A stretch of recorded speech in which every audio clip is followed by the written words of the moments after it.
começar a gravar aqui, que do nada eu tava aqui atrás, né, da casa aqui, ó. Aqui atrás, né, tentando fazer uma gravação. Aí escutei um barulho, ó, vindo nesse lugar aqui, ó. Dali ó, daquela cômoda ali. Sabe que eu sou medroso, também eu sou medroso. Se eu enganar de ali tiver um bicho ali, eu tô fudido. Tem canela pra correr nisso aqui. Devagar.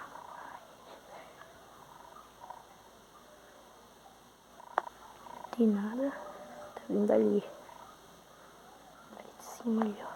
Daquela parte ali, ou daqui de dentro desse negócio. Ai, meu Deus do céu. Que Deus me proteja. Que era coisa nossa. Isso, ó. Tem ó, fio. Tem coisa velha. Eu tô aproximando a câmera mesmo. Tô com medo de chegar lá e ver um bicho de cima de mim. Até eu correr. Acho que até a câmera fica pra trás. Ó, vou te mostrar pra vocês. Aqui, ó, tem uma caixa d'água.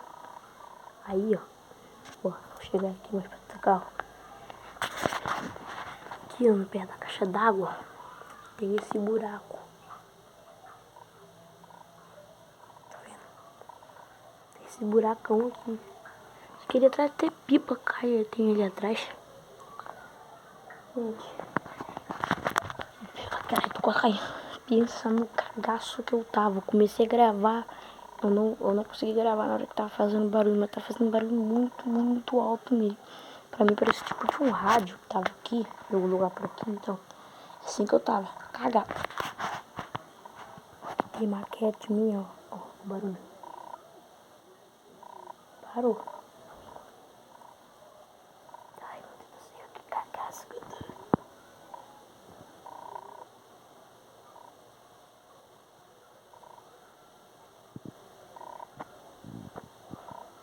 Eu volto na 4x4. Voltei, cara. Gente, foi só isso que eu queria mostrar pra vocês. Aqui tem uma vista boa, né? Não aquela vista ali, tá? Aquela vista ali não. Aquela vista lá. Então, gente, só que eu queria mostrar mesmo. Eu tava quase morrendo.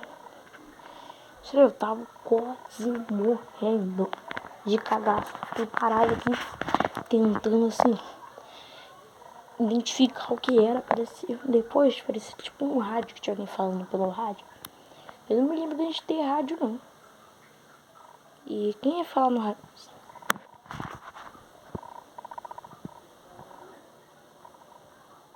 Misericórdia. Seja lá o que tá aí. Que Deus proteja nós aqui nessa casa. Ela tem tanta coisa maluca. Agora eu vou dar um fora, filho. Ficar aqui mais nada, gente. Foi só isso mesmo. Agora eu tô vazando, que eu vou ficar aqui mais não.